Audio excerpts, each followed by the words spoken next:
এই পার্টের শুরুতেই আমরা রাজা লিওনকে দেখতে পাই, যে কিনা লিং জিয়নের জন্যই অপেক্ষা করছিল। তার আসার অপেক্ষায় ছিল সে, কখন আসবে লিং জিয়ং। কিন্তু লিং জিয়ং তো বন্দী ছিল জেলখানায়, যেটা সে জানতো না। গিলগাম জানতো। গিলগাম এসে রান্নাঘরে সবাইকে বলতে শুরু করে, প্লিজ আমার সাথে চলো, আগে আমাদের বিষয়টি রাজাকে জানাতে হবে। যদি আমরা বিষয়টি রাজাকে না জানাই তাহলে আমার বান্ধবী শেষ হয়ে যাবে।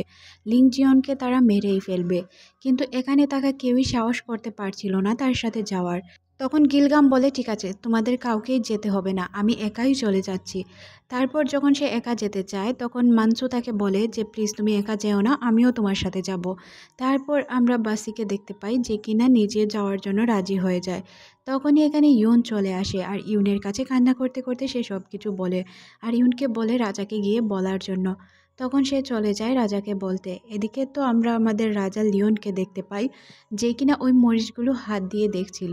আর কিভাবে প্রথম দিন মরিচ দেখে লিং জিয়ং খুশি হয়ে তাকে জড়িয়ে ধরছিল, ওই বিষয়গুলো সে মনে করে। আর মনে করে মুচকি হাসে। বাজারে যাওয়ার সময় সে কিভাবে তাকে তার নিজের শরীরের মধ্যে আবদ্ধ করেছিল, এই বিষয়গুলোও সে ভাবতে শুরু করে। ভাবতে ভাবতে সে অনেক খুশি হয়ে যায় আর মনে মনে ভাবে লিং জিয়ংয়ের সাথে কিভাবে কথা বলবে। অপেক্ষায় ছিল লিং জিয়নের জন্য। তখনই এখানে ইউন চলে আসে। ইউনকে সে জিজ্ঞাসা করে, আচ্ছা লিংজিয়ং কোথায়? তখন সে বাহিরের পুরো ঘটনা খুলে বলে যে লিংজিয়াং কোথায় আছে। লিংজিয়াংকে তার ছোট মা বন্দি করে রেখেছে। এই বিষয়টি জানার পর সে তো কিছুই বুঝতে পারে না। ইউনের কথা শোনার সাথে সাথেই সে ওই জায়গায় যাওয়ার জন্য রাজি হয়ে যায়। দৌড়াতে শুরু করে জেলখানার এদিকে। জেলখানার এদিকে গিয়ে সে জেলখানার চাবি খুঁজতে শুরু করে। কিন্তু কারো কাছেই জেলখানার চাবি ছিল না। সবাইকে সে বলছিল যে জেলখানাটি খুলে দিতে। সবাই তখন বলে যে আপনার ছোট মায়ের কাছে চাবি, আমাদের কাছে চাবি নেই, আমরা কিভাবে খুলে দিব বলুন। তখন সে চিৎকার করতে শুরু করে আর ছোট মাও চলে আসে। রাজা লিওন বলে, লিংজিয়ং এটা কখনোই করতে পারে না, আমি তাকে বিশ্বাস করি, আমিও তো এই খাবার খেয়েছি। তখন তার ছোট মা বলে, এমন তো হতে পারে যে তুমি এই ঘটনা ঘটিয়েছ। তখন সে বলছে, কি বলছো ছোট মা, আমি তাকে মারতে যাব কেন?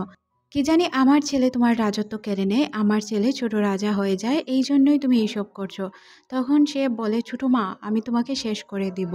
যখনই সে ছোট মাকে মারতে যাবে, ছোট মা বলে, আমাকে মেরে দাও, আমার কোনো প্রবলেম নেই। লিং জিয়ং তখন তাকে আটকায় আর বলে, না, এই কাজ আপনি করতে পারবেন না।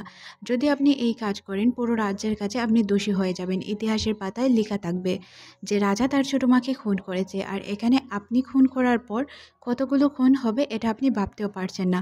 আপনি খুব ভালো করেই জানেন আমি ভবিষ্যৎ থেকে এসেছি, আমি সব কিছুই জানি। অতীত সম্পর্কে যেহেতু আমি জানি, তাই প্লিজ আপনার কাছে অনুরোধ রইল, আপনি আপনার ছোট মাকে মারবেন না। ছোট মাকে মারলেই এখানে প্রবলেম ক্রিয়েট হবে, আমরা সবাই এখানে মারা যাব। তারপর সে তরোয়াল ফেলে দেয় আর সিদ্ধান্ত নেয় ছোট মাকে মারবে না।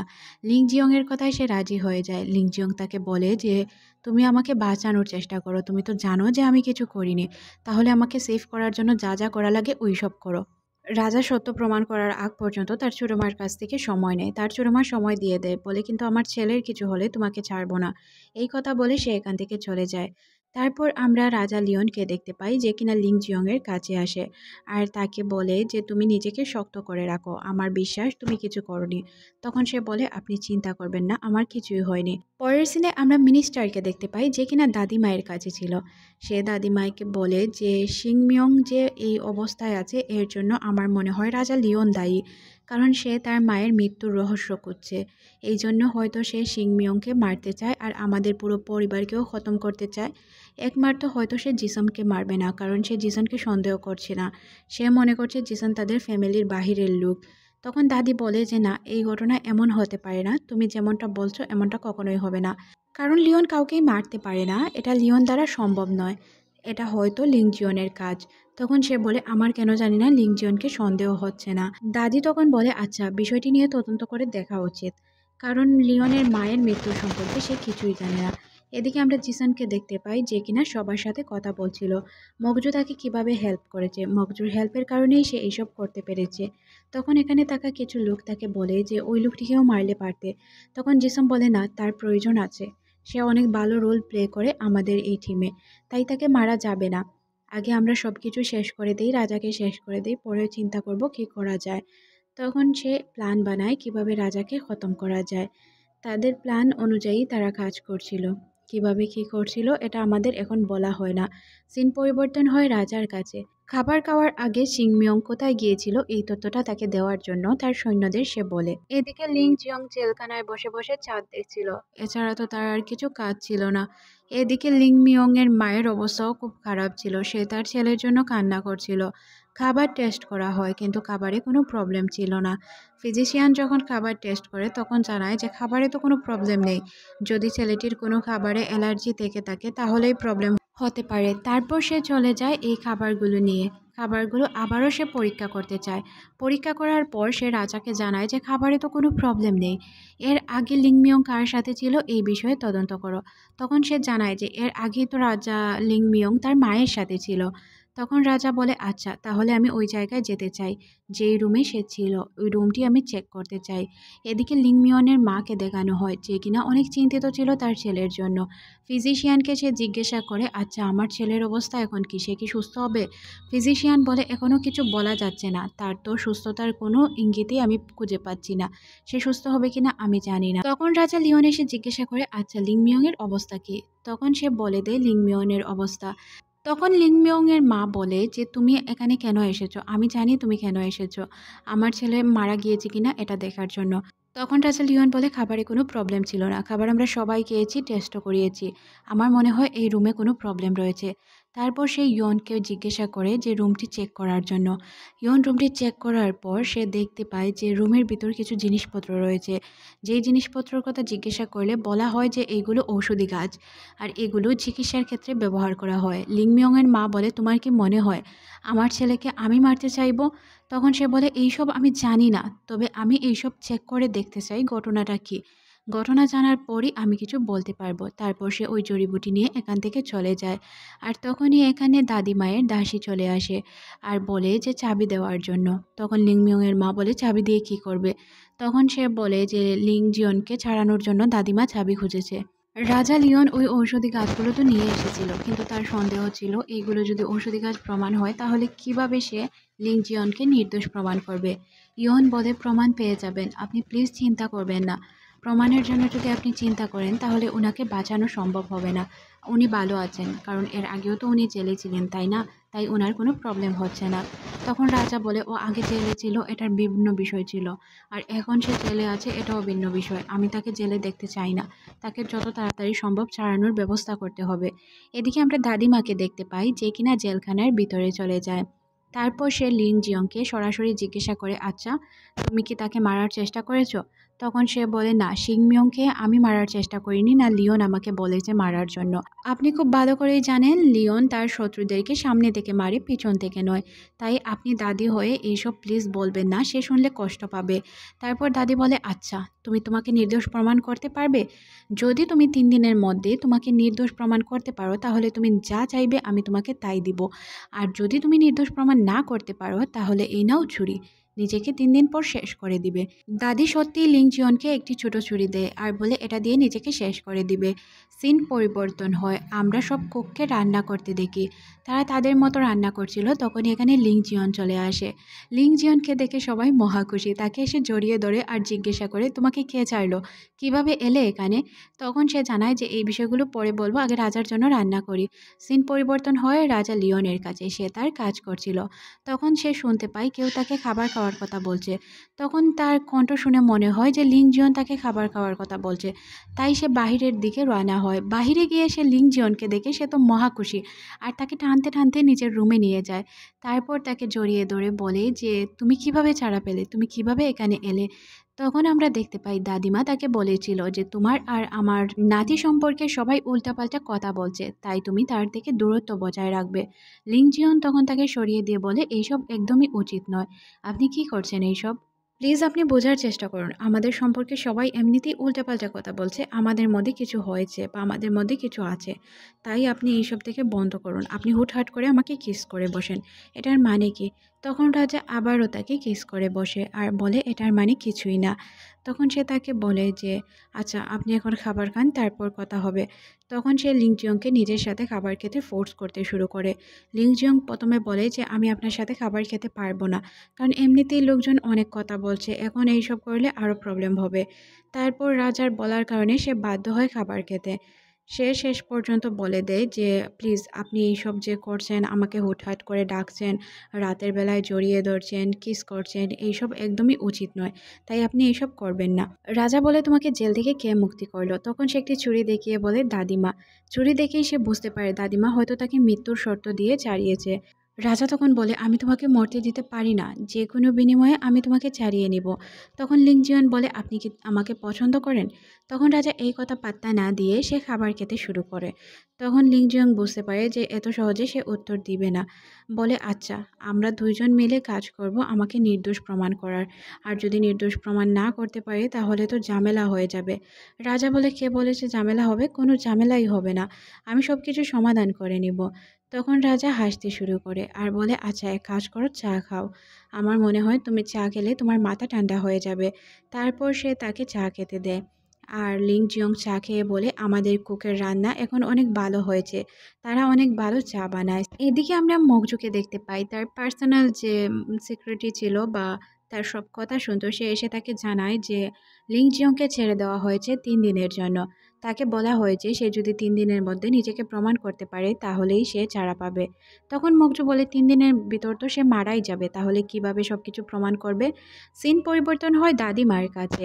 মিনিস্টার দাদিমাকে বলে, "আমার সন্দেহ হচ্ছে লিং জিয়ং এইসব করেছে। আপনি কেন তাকে মুক্তি দিলেন?" তখন দাদিমা বলে, "দেখো, তোমার মনে হতেই পারে। আমি কেন তাকে মুক্তি দিয়েছি এটা আমি খুব ভালো করেই জানি। সে যদি ৩ দিনের মধ্যে নিজেকে প্রমাণ না করতে পারে তাহলে তার কি হবে তুমি খুব ভালো করেই জানো।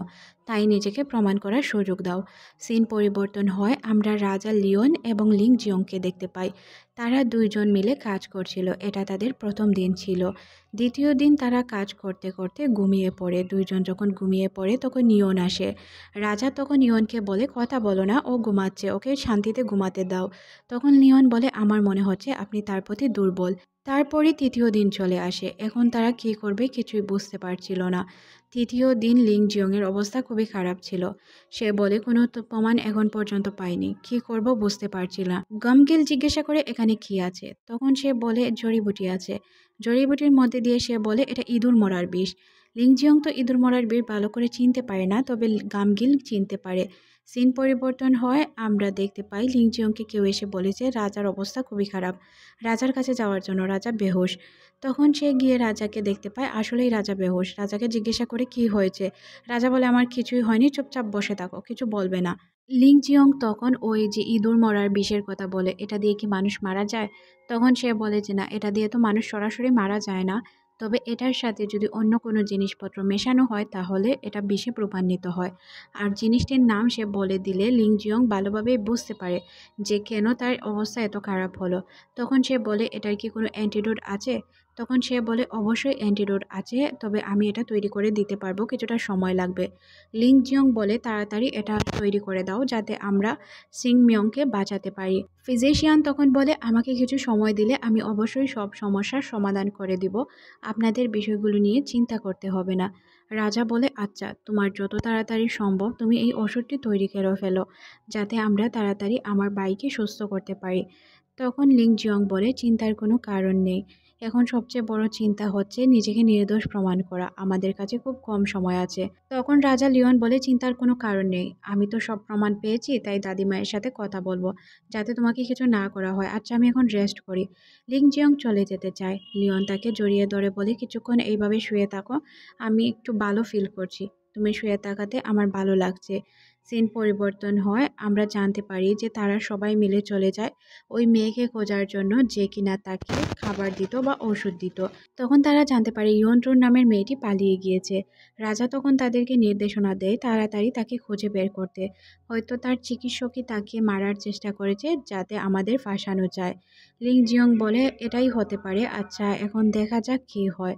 দাদিমা কি সত্যিই সব কিছু বুঝতে পারবেন?" তখন রাজা লিওন বলে, "হ্যাঁ, অবশ্যই বুঝতে পারবেন। সব কিছুর সমাধান খুব তাড়াতাড়ি হয়ে যাবে।" তখন আমরা চুয়ালকে দেখতে পাই যে কিনা মকজুর কাছে আসে আর তাকে জানায় যে আমরা যাকে দিয়ে বিষ দিয়েছিলাম তার সম্পর্কে সবাই জেনে গিয়েছে। এখন কি হবে বুঝতে পারছি না। তখন মকজু তাকে বলে, "ইয়ন বুকে মেরে দাও। ইয়ন হুকে যদি না মারো তাহলে এখানে প্রবলেম হতে পারে।" তাই সে ইয়ন হুকে মারার জন্য চলে যায়। এদিকে আমরা ঘামগিলকে দেখতে পাই যে কিনা আশেপাশেই ছিল। সে কিছু জিনিসপত্র নিয়ে আলোচনা করছিল। এদিকে সৈনিকরা তাকেই খুঁজছিল। হুট করে তার দেখা হয়ে যায় জুয়নের সাথে। জুয়নকে দেখে বলে যে আমি তোমাদের মতো করে কাজ করে দিয়েছি, প্লিজ আমাকে যেতে যাও। তখন জুয়ন বলে অবশ্যই যেতে দিব, কেন যেতে দিব না। এই কথা বলে সে তাকে মারতে শুরু করে। সে যখন তাকে পিন দিয়ে মারতেই যাবে তখনই এখানে গিলগাম চলে আসে আর বলে এতদিন যাবৎ তুমি এইসব করে বেড়াচ্ছ তাই না? তাহলে বলো তুমি কেন তাকে মারতে চাও? আর সবচেয়ে বড় কথা, তুমি আমার বোনকে কেন মেরেছিলে? তাদের মধ্যে অনেকক্ষণ যাবৎ ফাইট হতে শুরু করে। গিমগাল বারবার জিজ্ঞাসা করে যে তোমাকে কে এসব করার জন্য অর্ডার দিয়েছিল, তুমি আমাকে খুলে বলো, মকজু বলেছিল? তখন সে বলে না, আমাকে মকজু বলেনি। মকজু কেন বলতে যাবে? আমি খুব ভালো করেই জানি ওই দিন তুমি জঙ্গলে রাজার উপর অ্যাটাক করেছিলে। এখানে আমরা দেখতে পাই ওই দিন যে রাজার উপর অ্যাটাক হয়েছিল সত্যি এটা গিলগাম করেছিল। গিলগাম মনে করতো রাজার জন্য তার বোন মারা গিয়েছে। তখন সে বলে তাহলে তুমি সত্যি কথা বলো, মকজুর জন্য কি আমার বোন মারা গিয়েছে? তখন সে বলে যে না, মকজুর জন্য তোমার বোন মারা যায়নি, তোমার বোন রাজাকে পেতে চেয়েছিল, ওই জন্যই তাকে মরতে হয়েছে, এর পিছনে কারো হাত নেই। তখন সে তাকে মারতে চায়, কিন্তু সে আর সোয়ানকে মারতে পারে না। সোয়ান এখান থেকে পালিয়ে চলে যায়। আর সোয়ান পালিয়ে যাওয়ার পর সে চলে আসে ইয়নের কাছে। ইয়ন ঢুকে সে জিজ্ঞাসা করে আচ্ছা তুমি এখন আমাকে সত্য কথা বলো, আমাকে পুরো ঘটনা খুলে বলো, তোমাকে এইসব করতে কে বলেছে? তখন সে বলে আমাকে এইসব মকজু করতে বলেছে, কিন্তু মকজুর এইসবের পিছনে হাত নেই। মকজুকে কেউ একজন অর্ডার দেয় এইসব করার জন্য। যখনই সে নাম বলতে যাবে তখনই তার উপর তীর ছুঁড়ে আসে আর সে এখানেই মারা যায়। সিন পরিবর্তন হয়, আমরা দেখতে পাই গিলগাম পুরো ঘটনা বুঝতে পারে যে এর পিছনে রহস্য রয়েছে আর এই রহস্য তাদেরকে খুঁজতে হবে। এদিকে আমরা সোয়ানকে দেখতে পাই যে কিনা জেলে বন্দি ছিল। তখন রাজা লিওন এসে তাকে জিজ্ঞাসা করে আচ্ছা তোমাকে এইসব করতে কে বলেছে? মকজু বলেছে? যদি মকজু বলে থাকে তাহলে আমাকে খুলে বলো, আমি সব কিছু ঠিকঠাক করে দিব, তোমাকে কিছুই করব না। তখন তার জান চলে যাওয়ার অবস্থা, কিন্তু সে সত্যটা স্বীকার করতে চায় না। বলে না, আমাকে কোনো কিছুই করতে মকজু বলেনি, আমি আমার ইচ্ছেকৃত করেছি। তখন সে বলে আচ্ছা আমি বুঝতে পেরেছি, আমি মকজুর সাথে নিজেই কথা বলে নিব। সে চলে যায় মকজুর সাথে কথা বলার জন্য। মকজুকে জিজ্ঞাসা করলে মকজু একদমই অস্বীকার যায়। সে বলে আমি কিছু করিনি, তোমার যদি মনে হয় আমি কিছু করে থাকি বা আমি করেছি তাহলে তুমি এক কাজ করো, আমার বিরুদ্ধে প্রমাণ নিয়ে আসো, তারপর আমার সাথে কথা বলবে। প্রমাণ ছাড়া তো তুমি আমাকে দোষী প্রমাণ করতে পারো না। তখন রাজা লিওন বলে আমি খুব ভালো করে জানি তুমি কি করতে পারো আর না করতে পারো, প্লিজ তুমি এই বিষয়গুলো নিয়ে আমার সাথে উল্টাপাল্টা আচরণ করবে না। সিন পরিবর্তন হয়, আমরা রাজা লিওনকে দেখতে পাই যে কিনা অসুস্থ ছিল। লিংজিয়ং তার সেবা করছিল। তখন সে তাকে জিজ্ঞাসা করে আচ্ছা তুমি এই জড়িবুটির বিষয়ে কিভাবে জানলে? তখন সে বলে এটা আমাকে গামগিল বলেছে। আর গামগিল যখন আমার জন্য কিছুদিন আগে কিছু জিনিস আনার জন্য গিয়েছিল, যেদিন কুকিং কম্পিটিশন হচ্ছিল, ঘটনা হচ্ছে গামগিল কম্পিটিশনের দিন আমার জন্য কিছু জিনিস আনতে গিয়েছিল। তখন সোয়াল তার উপর অ্যাটাক করে, গিলগাম তাকে তার হাত থেকে বাঁচিয়ে নিয়ে আসে। তারপর সে আমাকে সব ঘটনা খুলে বলে। সোয়াল কার কি তুমি তো খুব ভালো করেই জানো তাই না? তাহলে ঘটনা তোমার বোঝার কথা। তখনই এখানে চিকিৎসক চলে আসে আর ওই স্যুপটি তাকে খেতে দেয়। তারপর আমরা দেখতে পাই সে একদমই সুস্থ হয়ে যায় আর বলে চলো এটা গিয়ে সিংমিয়ংকে দেওয়া যাক। সিংমিয়ংকে দেওয়ার জন্য চিকিৎসক যেতে চাইলে রাজাও যেতে চায়। তখন লিংজিয়ংও তার সাথে যেতে চায়। তারপর সবাই মিলে তারা চলে যায় সিংমিয়ংয়ের কাছে। সিংমিয়ংকে ওষুধটি খাওয়ানোর পর তার অবস্থা খুবই খারাপ হয়ে যায়, সে ঠিকঠাকভাবে কথাই বলতে পারছিল না। তখন লিংজিয়ং তার প্রবলেম জিজ্ঞাসা করে। তখন চিকিৎসক তাকে জানায় যে তার একটি প্রবলেম হয়েছে, এটা সমাধান করতে হবে। তখন লিংজিয়ং বলে আমি কিছু খাবার তৈরি করে নিয়ে আসছি, ঠিক হয়ে যাবে। তখন তার মা বলে যে না, তুমি কোনো কিছুই করবে না, তুমি আমার ছেলেকে মেরে ফেলবে।